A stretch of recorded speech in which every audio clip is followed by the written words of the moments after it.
Hey, babe. Hey, guys. Hi, I'm Janel, and today we're gonna do a little home brewing demo.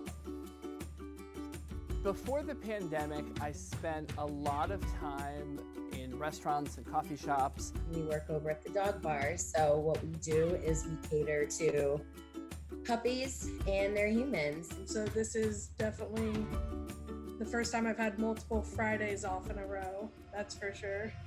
let the shoulders relax down the back, noticing how the mind is here today. We saw what was happening with the infection rate and that it was in our community. We proactively closed our doors to classes. We just wanted to be safe. We wanted our students and our instructors to be safe. Now what do? We don't have any source of income coming through the doors. So the idea of telling dad jokes kind of came around right when we got hit and we were all, technically laid off and found jobless. Hey, babe. So I guess since we're quarantined, I'm only gonna be able to tell inside jokes. Kind of the punchline is her. I mean, the joke's funny, but her reaction is kind of what is the icing on the cake. Should I drink this?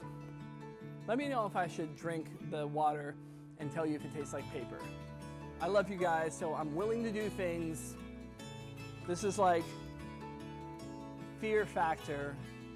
We're streaming now to Facebook and YouTube and Instagram and all the different platforms that we can. We've had thousands of people connect with us, and so we're thankful for that. One side of me is very stressed because I don't know how long or if this will work.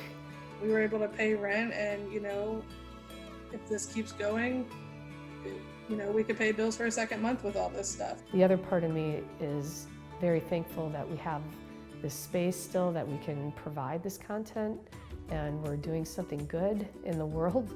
If you've got a cell phone, if you've got a webcam. If you're creative enough, use that, go with it, see what happens. We could have done this and I could have made $10, and you know what, but $10 is better than making nothing a day. Thank you, we appreciate you, and we will see you next time. Cue the outro. Hey babe, why did the bicycle fall over? Shut up. Because it was too tired.